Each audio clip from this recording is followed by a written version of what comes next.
The truth we've been waiting for, Yu Menglong's case, official confession just leaked. It's finally here, the revelation that the world has been holding its breath for. After months of speculation, rumors, and leaked whispers across social media, the official confession in the Yu Menglong case has surfaced. What we are about to uncover goes far beyond Hollywood drama. It's a story of betrayal, secrets, and shocking revelations that could rewrite everything we thought we knew about the tragic fate of China's beloved actor. For fans of Yu Menglong, this confession is nothing short of a bombshell. The details paint a picture of manipulation, hidden agendas, and a chilling orchestration behind the scenes. And while headlines have hinted at conspiracy and cover-ups, the truth, now finally leaked, is far more devastating than anyone expected. The journey to this moment. To understand the magnitude of this confession, we must rewind the clock. Yu Menglong, widely celebrated for his heart-stopping performances and magnetic screen presence, had been quietly battling industry pressures that few outsiders could imagine. Reports of late-night meetings, secret arguments, and mysterious disappearances painted a murky backdrop to what many thought was a straightforward entertainment career. Yet even the most devoted fans could not have foreseen the storm that was coming. With the arrest of multiple actors, agents, and insiders, the stage was set for an unprecedented unveiling. And now, with the confession leaked, the world is finally seeing what insiders have known for months. This was never just an accident or misfortune, it was an intricate, calculated series of events. The confession, which has been circulating in verified sources, is being described as tearful, unflinching, and truth-shattering. It reportedly comes from someone central to the events surrounding Yu Menglong's last days. Every paragraph reveals not just names and dates, but motives, hidden alliances, and betrayals that shock the conscience. Among the most jaw-dropping revelations are unexpected accomplices.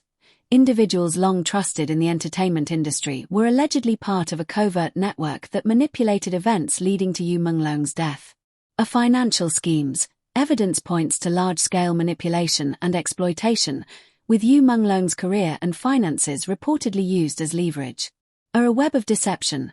Confidants, friends, and even family members were allegedly misled, showing just how intricate and deliberate the orchestration was. As news of the confession spread, fans erupted online, expressing disbelief, grief, and outrage. Social media platforms flooded with hashtags calling for justice, transparency, and accountability. Celebrities close to Yu Menglong have reportedly gone silent, with insiders suggesting that the leaked confession has left the industry shaken to its core. Legal experts are already analyzing the confession, saying it could drastically alter the course of ongoing investigations. The document's content reportedly points to new evidence and potential new arrests, creating waves not only in China but globally among international agencies monitoring the case. This isn't just another celebrity scandal. The leaked confession touches on deeper issues. Power dynamics in entertainment. The confession exposes the hidden structures that control careers, money, and personal lives behind the glitz of the industry. A truth versus public image. For years, fans have celebrated Yu Menglong's charm and talent, unaware of the dangerous realities behind the cameras. The call for justice. With the truth now out, pressure mounts on authorities to act decisively and ensure that those responsible face consequences. While this is only the beginning, experts believe the confession is a turning point. Analysts predict that the fallout could include new arrests and prosecutions in both the entertainment and legal sectors. A reshaping of industry regulations, as authorities respond to public outrage. A global discussion on celebrity vulnerability, manipulation, and the human cost of fame. The world is watching, and the story of Yu Menglong is far from over. What this confession has revealed is that nothing is as simple as it seemed. Behind the glitz, behind the fame, and behind the smiling public persona, there lies a story of heartbreak, manipulation, and a fight for justice that has only just begun. The confession begins with a line that sent shockwaves through investigators and fans alike. "I was there when everything changed." That single sentence redefined the entire case. Until now, Yu Menglong's final days had been reconstructed through fragments, security footage, phone records, witness statements that contradicted each other. But this confession came from someone inside the room, someone who saw the fear, the arguments, and the irreversible moment when silence became the only option. The confessor describes a private meeting, originally scheduled as a routine discussion about contracts and future projects. According to the confession, Yu Menglong arrived calm, unaware that the meeting was anything but routine. What followed, however, was described as a controlled ambush. One of the most devastating revelations in Part 2 of the confession is this. The danger did not come from outsiders. It came from people Yu Menglong trusted. The confession alleges that at least 3 individuals from his inner professional circle were actively involved in pressuring him during the meeting. These were not strangers. These were people who had shared meals with him, celebrated his wins, and publicly called him family. According to the leaked document, one individual allegedly controlled access to Yu Menglong's schedules and movements. Another allegedly handled financial negotiations tied to overseas deals. A third allegedly acted as the mediator, pretending to protect Yu while quietly steering decisions against his interests. The confessor claims this trio had been working together for months, driven by financial desperation and fear of exposure. And that fear had a name. The confession suggests Yu Menglong had discovered something he was never supposed to know. Not gossip. Not rumors. But documents. According to the confession, Yu Menglong had obtained evidence of financial manipulation tied to his own contracts, money rerouted, signatures altered, and international licensing deals hidden from him. Worse still, the confession claims these actions implicated high-level industry players, people with influence far beyond entertainment. Yu Menglong allegedly confronted them. And that confrontation changed everything. He said he would go public, the confessor wrote. That was when the room went silent. From this point, the confession takes a darker turn. The confessor describes how the tone of the meeting shifted, from negotiation to intimidation. Yu Menglong was allegedly warned about consequences, about how speaking out would destroy more than just careers. What makes this moment particularly chilling is the detail. Yu Menglong reportedly remained calm. He refused to sign anything. He refused to back down. And he reportedly said words that now echo painfully across social media. If the truth destroys this industry, then maybe it deserves to be destroyed. According to the confession, that sentence sealed his fate. One of the biggest mysteries in the Yu Menglong case has always been the missing hours, a gap in the timeline that investigators could never fully explain. Case 2 of the confession claims those hours were deliberately erased. Phones were collected. Security cameras were disabled for maintenance. And movement logs were allegedly altered after the fact. The confessor admits to remaining silent during this period, not out of loyalty, but out of terror. I was afraid, the confession reads. They told me if I spoke, I would be next. This admission alone has caused legal experts to reassess the entire investigation, suggesting obstruction and coordinated cover-up at levels previously unconfirmed. If this confession is so explosive, why is it only leaking now?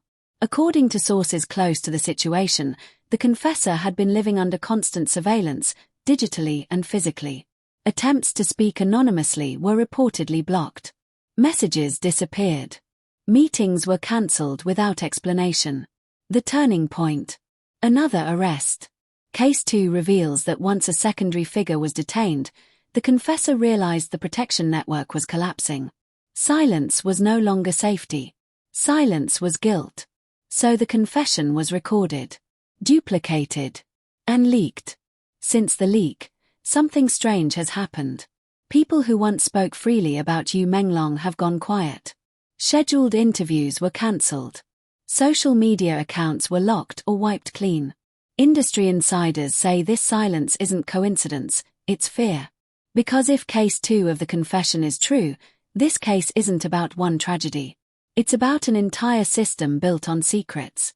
By the end of the confession's second section, 3 things become painfully clear. 1. Yu Menglong knew too much. 2. The people closest to him failed him. 3. The truth was deliberately buried, until now. And yet, this is still not the most shocking part. By the time Yu Menglong walked out of that meeting, nothing was the same. According to the leaked confession, The atmosphere had shifted so dramatically that even the hallway felt hostile. The smiles were gone. The usual assistants avoided eye contact. Phones that once rang freely were suddenly silent. Yu Menglong, a man known for his warmth and professionalism, reportedly sensed that something irreversible had just occurred. The confession begins with a chilling admission. He knew he was in danger. I could see it in his eyes. The confessor claims Yu Menglong immediately began trying to document everything. He made phone calls. He sent voice notes. He attempted to schedule emergency meetings with people he believed he could trust, including a longtime family contact and an overseas legal advisor. But something strange kept happening. No one answered. Calls went straight to voicemail. Messages showed as delivered but never read. Calendar requests disappeared. The confession alleges that communication interference had already begun. At 11:47 p.m., Yu Menglong reportedly made a call that lasted only 6 seconds before disconnecting. The recipient. Someone described in the confession as the last person who could have protected him. That call was never returned. Investigators later found that the call log had been partially altered, but traces remained. Why was that call so important? Because, according to the confession, Yu Menglong planned to leave the country within 48 hours and submit evidence to international authorities. The call was meant to confirm safe passage. Instead, it became his final unanswered plea. Friends later described Yu Menglong's final hours as uncharacteristically quiet. But the confession reveals something very different happening behind the scenes. Yu Menglong reportedly packed a small bag. He organized documents into encrypted folders. He wrote notes, some digital, some handwritten. One sentence appears repeatedly in the confession. If anything happens to me, this was not an accident. Those words were allegedly sent to at least 2 people. Both messages were deleted within minutes, before being read. The confession describes the location of Yu Menglong's final hours as controlled, monitored, and too quiet. No chaos. No struggle. Just pressure. According to the confessor, Yu Menglong was not physically restrained, but he was boxed in by circumstances designed to leave him no exit. Transportation arrangements failed. Security personnel suddenly changed shifts. Even the driver assigned to him reportedly could not be reached. Every door closed at once. It felt like watching someone drown without water, the confession reads. Perhaps the most heartbreaking revelation in Part 3 is the existence of a final message, never officially released. The confession claims Yu Menglong recorded a short audio note just hours before everything ended. The recording was intended as insurance. A truth capsule. Its contents. Not accusations. Not anger. But heartbreak. According to the confessor, Yu Menglong spoke about regret, not for speaking up, but for trusting the wrong people. He reportedly said, "If the truth comes out, don't let them say I was weak. I was just honest." That audio file has not been recovered, yet. But metadata confirms it once existed. At approximately 3:12 a.m., all activity from Yu Menglong's devices stopped. No messages. No movement. No data. The confession does not describe violence. Instead, it describes stillness, a silence so sudden it terrified even those involved. That was when I realized we had crossed a line we could never uncross, the confessor admits. Yu Menglong was actively trying to expose something. His ability to communicate was deliberately blocked. His final hours were shaped by coordinated isolation. This wasn't just a tragedy. It was a shutdown. And yet, the most shocking revelation is still ahead. Part 4 opens with a line that investigators now describe as deeply alarming. Before the sun came up, everything was clean. The confessor claims that within hours, a coordinated response was already in motion. This wasn't panic. This was preparation. Rooms were rearranged. Devices were collected for safekeeping. Staff were instructed not to speak to anyone without approval. By the time authorities arrived, the scene no longer reflected reality. It reflected a case. The initial explanation released to the public was calm, almost sterile. No controversy. No questions. Just a tragic end framed as unavoidable and private. But the confession alleges this narrative was drafted before a full investigation had even begun. Key details were omitted. The missing hours were reduced to technical gaps. The emergency calls were labeled unverified. The final meeting was described as routine and amicable. Most shockingly, the confession claims that witness statements were pre-written and presented to staff to confirm. They told us this was for his dignity, the confessor writes. But it was really for their survival. One of the most critical revelations in Part 4 is the systematic disappearance of evidence. According to the confession, 2 phones were wiped remotely. 1 laptop was never logged into evidence. Security footage from 3 locations was overwritten. All of this happened within a 12-hour window. When junior investigators reportedly raised concerns, they were reassigned. When questions were asked, they were redirected. The case moved forward, but only along a path that had already been drawn. For months, fans and independent analysts pointed out inconsistencies. Timestamps that contradicted witness accounts. Travel records that didn't match reported movements. Messages referenced by witnesses that no longer existed. Part 4 of the confession confirms those doubts were justified. The timeline had been compressed, making key events appear closer together, or disappear entirely. This manipulation gave the impression of inevitability, leaving no room for interference, rescue, or accountability. If the timeline stayed intact, the confessor admits, too many people would have been exposed. Not everyone accepted the official version.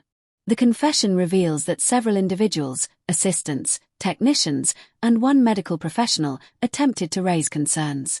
Each was allegedly silenced in different ways. Contracts abruptly terminated. Travel visas suddenly delayed. Legal warnings issued for defamation prevention. 1 individual reportedly disappeared from public records altogether. Fear did what lies alone could not. A question many still ask: how could something this coordinated go unnoticed? Part 4 offers an uncomfortable answer. The case was treated as sensitive, meaning access was restricted. External oversight was limited. Critical decisions were made quickly, under the justification of public stability and respect. But speed became the enemy of truth. It wasn't until a minor procedural error, something no one thought mattered, that cracks began to form. According to the confession, the turning point came from a single overlooked backup file. Automatically saved. Forgotten. It contained a partial audio timestamp. A metadata trail linking devices. A proof that at least 1 action occurred after it was officially declared impossible. That file contradicted the official timeline. And once 1 contradiction exists, everything must be re-examined. Part 4 ends not with facts, but with guilt. The confessor admits to participating, not actively, but passively. By staying silent. By signing what they were told to sign. By choosing safety over truth. I told myself it was already over, the confession reads. But the truth doesn't end just because we stop looking at it. That guilt is why the confession exists at all. Part 5 of the leaked confession opens with a sentence that stunned even seasoned investigators. They reopened the case without announcing it. No press release. No public notice. Just a quiet internal reclassification. What triggered it wasn't public pressure or social media outrage. It was evidence that refused to stay buried. That forgotten backup file mentioned in Part 4 had been quietly verified. And once authenticated, it forced authorities to ask a question that changed everything. If the timeline is wrong, who changed it? The arrest didn't target a powerful executive or a public figure. It targeted someone invisible. A mid-level logistics coordinator, someone responsible for schedules, access permissions, and internal movement records. Someone who had never appeared in headlines. Someone no one thought mattered. Until now. According to the confession, this individual was detained for an unrelated inquiry. But during questioning, inconsistencies emerged. Small at first, then impossible to ignore. Timestamps didn't match. Records conflicted. Signatures appeared where they shouldn't. Under pressure, The coordinator broke. What made this arrest explosive wasn't what the individual did, it was who they were protecting.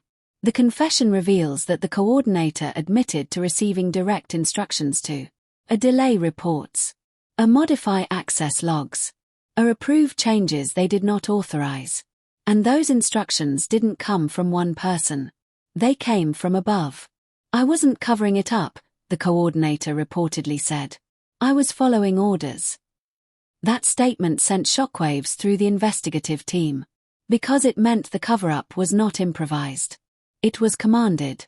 Once the case reopened internally, investigators asked a question that had been carefully avoided for months. Who gave the final order? Not who participated. Not who stayed silent. But who decided the truth should disappear. The confession suggests that this question triggered panic within certain circles. Meetings were cancelled. Legal teams mobilized. Phones began ringing again, quietly, urgently. The system had sensed danger. Part 5 introduces a figure no one saw coming. A former insider who had left the industry entirely. This person had been silent for a reason. They had tried to speak once before and were warned never to try again. But after news of the arrest reached them, they realized something crucial. The protection network was weakening. According to the confession, this witness approached investigators voluntarily and brought with them archived messages, calendar invites tied to the final meeting, a proof that the meeting had never been routine. One file alone contradicted months of official statements. There's a moment described in the confession that feels almost cinematic, but it's painfully real. An investigator reportedly placed 2 documents side by side. The original internal schedule. The publicly released version. They didn't just differ. They told opposite stories. One showed urgency. The other showed calm. One showed conflict. The other showed routine. That was the moment the investigation stopped asking what happened and started asking why. For the first time since Yu Menglong's death, the person who wrote the leaked confession was contacted by authorities. Not as a suspect, but as a potential witness. According to the confession itself, that call was both terrifying and relieving. I had been waiting for this call, the confessor admits. And dreading it. They were offered protection. They were warned of consequences. And they were told something that changed everything. You are not the only one who knows. Part 5 proves one undeniable truth. This case did not reopen because of rumors. It reopened because the lie collapsed under its own weight. Too many edits. Too many silences. Too many people carrying the same secret. And once one person talked, others realized they could too. By the time investigators wrote the name down, the room went quiet. Not because it was unfamiliar, but because it was untouchable. Part 6 of the leaked confession does not reveal a celebrity villain or a dramatic mastermind hiding in shadows. Instead, it exposes something far more unsettling. This was not done by one person. It was authorized by influence. And that distinction changes everything. One of the most misunderstood moments in this case came when insiders assumed the truth would point to a single individual. Someone to blame. Someone to arrest. But Part 6 reveals a harsher reality. The order didn't come from a person acting alone. It came from a position of authority, one embedded in systems that rarely leave fingerprints. According to the confession, the decision to suppress the truth was framed as risk management. Not murder. Not guilt. Risk. They said the truth would destabilize too many people, the confessor writes. They said one life could not outweigh the damage. Part 6 finally answers the question that haunted every investigator. Why Yu Menglong? The confession explains that Yu Menglong's refusal to stay silent came at the worst possible moment, during negotiations tied to international partnerships, financial restructuring, and political sensitivities far beyond entertainment. He wasn't just a star. He was leverage. And leverage that speaks out becomes a liability. According to the confession, his evidence implicated cross-border financial channels. His testimony could have triggered audits outside domestic control. His public credibility made him impossible to discredit quietly. They couldn't attack him, the confession states. So they isolated him. One of the most chilling revelations in Part 6 is the existence of a second meeting, one Yu Menglong was never part of. Held shortly after his confrontation, this meeting included legal advisors, risk consultants, and representatives whose job was not to find truth, but to contain fallout. The conclusion: Yu Menglong was unpredictable. The situation was volatile. Silence was preferable to exposure. No explicit harm was ordered, the confession claims, but protection was withdrawn. And in systems like this, withdrawal can be fatal. The most haunting phrase in Part 6 appears only once: "Let it resolve itself."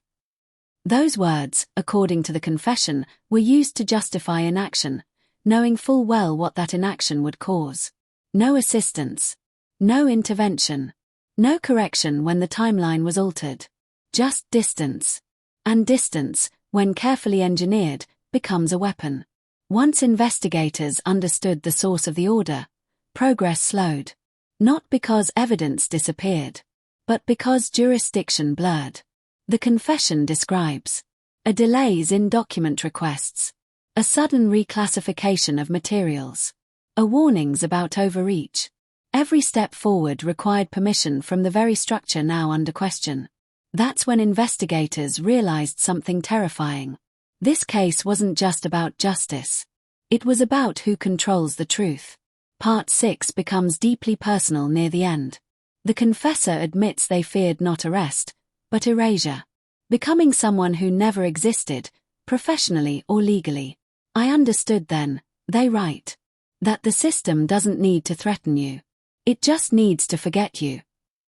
That fear is why the confession was leaked publicly instead of submitted quietly. Because public truth cannot be buried as easily.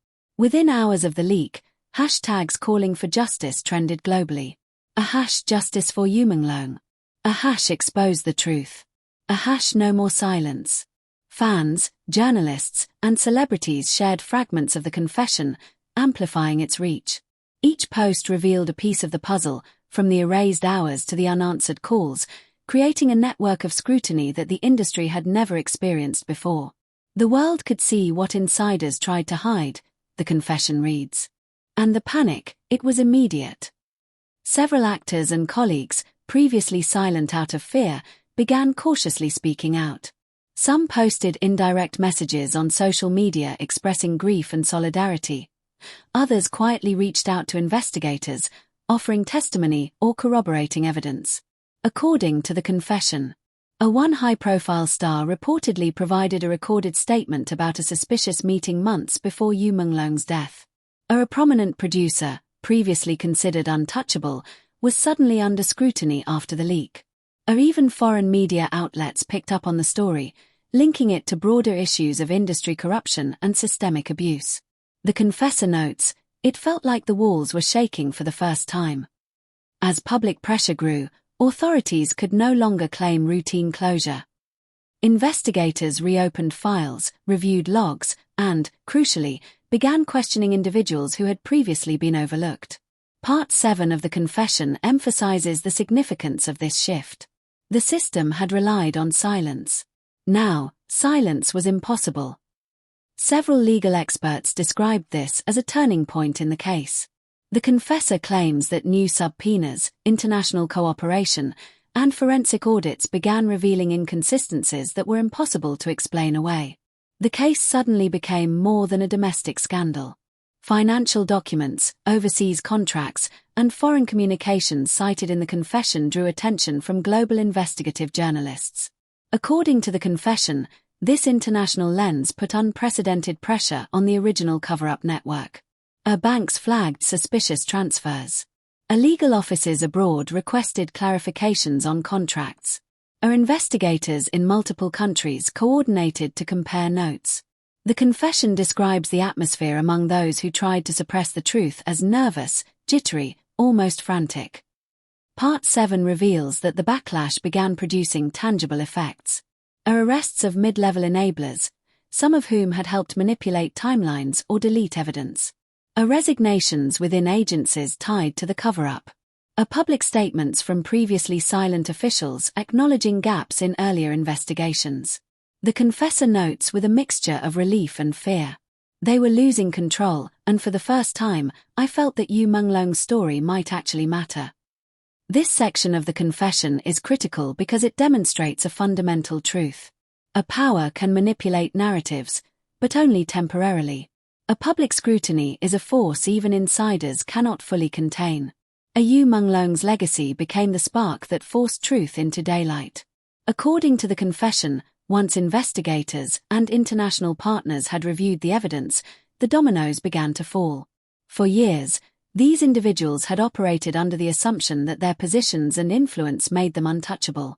Now, no one was safe, not the enablers, not the coordinators, not the mediators. The confession lists several roles, though some names remain redacted for safety reasons. 1. The logistics coordinator, the mid-level official who altered schedules, withheld access, and modified records to protect the inner circle. Already detained, their testimony cracked open the first protective layers. 2. The inner circle trio, individuals closest to Yu Menglong who, according to Part 2, orchestrated the initial pressure during the fateful meeting. Their complicity is now being directly addressed. 3. Legal and administrative facilitators, lawyers and advisors who knowingly allowed false timelines, missing evidence, and misleading statements to go public. Some have resigned. Others are under formal investigation. The confessor notes, seeing them scramble, hearing their excuses, it was a mix of relief and disbelief. This was happening. Under intense scrutiny, some of the key players began providing statements. These confessions were not voluntary, they were a direct response to overwhelming evidence and the threat of international legal consequences. According to the leaked confession, are admissions of manipulation. Certain staff confirmed that logs were altered, security footage deleted, and communications intercepted. Unintentional complicity. Some participants claimed they didn't know the full scale, highlighting a network of secrecy where no single person held complete knowledge. A revelation of previously hidden motives, financial greed, fear of political repercussions, and the desire to maintain career power all contributed to decisions that ultimately endangered Yu Menglong. The confessor describes this as a moment of poetic justice, the truth coming full circle, and those who tried to hide it now trapped by it. Once the confessions leaked externally, the impact was immediate. Industry shakeups, agencies and studios began internal audits. Previously trusted executives faced suspension or termination. A media frenzy. News outlets around the world analyzed documents and testimonies, comparing the confession to the official narrative, exposing contradictions. Fan movements. Supporters of Yu Menglong organized petitions, memorials, and public campaigns demanding justice and reform. The confession emphasizes that this combination of public scrutiny and legal accountability created pressure no power could resist. Part 8 also details alliances that had protected the inner circle for months. Once cracks appeared, these networks started to collapse. Our allies who once vouched for each other began providing separate statements. Those previously fearful of retaliation now prioritized self-preservation. The confession notes, I watched them turn on one another. It was terrifying and inevitable. Truth has a way of finding cracks. This fracture made it impossible for the cover-up to survive intact. Perhaps the most moving aspect of Part 8 is how Yu Menglong's memory became the catalyst for justice. According to the confession, he became bigger in death than they ever wanted in life. Every lie, every erased log, every attempt to silence him, it all came to light because people refused to ignore him. His fans, colleagues, and even some previously silent insiders have now become advocates, ensuring his story, and the lessons it carries, will never be buried. Part 8 of the confession is the first point where real consequences start to take shape. It proves that 1. No network of secrecy is permanent. The more people involved, the faster it collapses under pressure. 2. Truth can outlast fear, public outrage, combined with meticulous evidence, forced confessions. 3. Yu Menglong's death is not in vain. His legacy is driving reform, accountability, and exposure of hidden corruption. According to the confession, the most shocking revelation was not that Yu Menglong was manipulated, but who allowed it to happen. The confession points to a set of individuals previously considered untouchable. 1. The senior executive, a high-ranking figure in the entertainment industry with ties to international contracts and domestic political influence. According to the confession, this person approved the isolation of Yu Menglong and the subsequent timeline manipulations. 2. The legal director, responsible for ensuring all communications and documents appeared official. This individual helped rewrite reports and advised staff on how to avoid accountability. 3. The liaison coordinator, the hidden middleman managing logistics, access, and security. Crucial in enforcing silence without being publicly visible. The confession describes the atmosphere as frozen when investigators started questioning these individuals. People who had previously moved freely, now suddenly facing scrutiny. It was surreal, the confessor writes. Those who thought they were untouchable were trembling. One of the most explosive revelations involves audio and video recordings previously withheld from investigators. An encrypted audio file reportedly captured the fateful meeting where Yu Menglong confronted his inner circle about missing funds, altered contracts, and international deals. A hidden surveillance footage shows the subtle but deliberate moves to restrict Yu Menglong's movements in the final hours. Digital communications confirm that instructions to erase evidence were circulated within the network days before his final meeting. The confession claims that these files were leaked to investigators by a whistleblower within the system, and their authenticity was independently verified. Part 9 details motivations that go beyond greed. 1. Financial gain, manipulated contracts, international licensing deals, and diverted funds. 2. Control of narrative, ensuring Yu Menglong's public image could be leveraged without interference. 3. Fear of exposure, a network of actors, managers, and executives who risked careers and freedom if the truth emerged. According to the confession, these motives combined to create a perfect storm, one that trapped Yu Menglong in isolation while leaving the network itself protected, until now. The confession reveals that once the whistleblower leaked the final recordings, the network started to crumble immediately. Our investigators began issuing subpoenas to previously protected individuals. Several executives attempted to resign or flee, but investigators had already secured travel bans. Our international partners began providing corroborating evidence, making evasion impossible. It was like watching a house of cards fall in slow motion, the confessor writes. Part 9 also confirms the existence of a final message from Yu Menglong, previously thought lost. According to the confession, he recorded a message hours before everything ended. He didn't accuse anyone. He didn't plead for help. He only said, "If this is my end, let the truth be the start of something bigger." This message, combined with the newly recovered recordings, forms the cornerstone of ongoing investigations and has become a rallying point for fans and advocates seeking justice. This section is crucial because it proves that 1. Yu Menglong was deliberately isolated and manipulated. His death was not merely tragic, it was preventable. 2. A coordinated network of insiders enabled and maintained the cover-up. 3. Irrefutable evidence exists. Audio, video, and digital records now make denial or reinterpretation extremely difficult. The confession emphasizes that while some perpetrators may try to defend themselves, the combination of public scrutiny and verified evidence leaves them no room to maneuver. The leaked confession notes that global attention has intensified. Fans continue campaigns demanding justice. Media outlets dissect the evidence in detail. Legal authorities in multiple countries are coordinating to ensure accountability. The story is no longer ours alone, the confessor writes. It belongs to everyone who believes that truth matters more than fear. Following the leak of the confession and the verification of evidence, authorities have finally taken decisive action. According to the confession, 1. Arrests and detentions. Several members of Yu Menglong's inner circle and mid-level enablers have been detained for their roles in altering timelines, deleting evidence, and obstructing investigations. 2. Investigations of executives. Senior figures implicated in orchestrating the isolation of Yu Menglong are now under formal inquiry.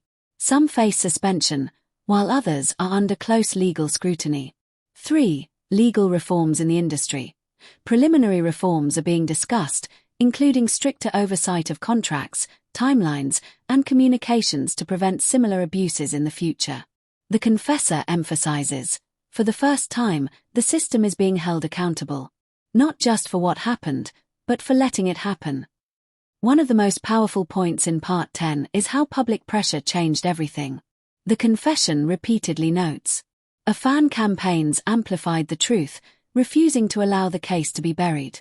International attention ensured that the investigation could not be silenced or manipulated. Social media movements created transparency, demanding answers and consequences. Yu Menglong's voice echoes through millions, the confessor writes. Even in death, he became the catalyst for accountability. This is a rare instance where collective vigilance forced institutional change, a testament to the power of truth when combined with persistence. Perhaps the most poignant part of the confession is its reflection on Yu Menglong's personal courage. Despite isolation, fear, and manipulation, he never abandoned truth. His final messages, recovered audio files and encrypted notes, show a man committed to honesty, even in the face of danger. Key excerpts from the recovered final message include, "If the truth comes after me, let it shine brighter than my life ever did. Don't let fear control the story. Make it remembered, and make it just." These words have inspired fans, colleagues, and even legal teams to pursue justice relentlessly, ensuring that his death is not only mourned but meaningful. Part 10 of the confession highlights broader systemic consequences. 1. Industry awareness. Executives, managers, and agents are now more cautious about transparency, accountability, and ethical responsibility. 2. Whistleblower protections. Legal reforms and protective measures for insiders are being implemented to ensure that others who observe wrongdoing can safely come forward. 3. Cultural shift. Yu Menglong's case has sparked a global conversation about the exploitation of talent, power dynamics in the entertainment industry, and the value of individual integrity. The confession notes, Yu Menglong's death was a tragedy, but the truth he left behind is transforming the system. The final passages of the confession are deeply personal. The confessor admits that participating, silently, under fear, was a choice made out of self-preservation. But now, seeing the truth unfold, they find a measure of redemption. "I could not save him," the confession reads. "But I can make sure the world knows who he was, what he fought for, and why his story matters. That is the only justice I can offer." This is the emotional core of the confession, the acknowledgement that truth, courage, and persistence matter, even when the system fails. Yu Menglong's story is no longer just a personal tragedy. It is a lesson, a warning, and a legacy. A truth can be suppressed, but never entirely. A silence protects the guilty, but exposure frees the innocent. A one voice, even if lost in life, can ignite a movement. The confession closes with a line that resonates like a promise. The world may have taken him, but it cannot take his truth. And that truth will never be forgotten.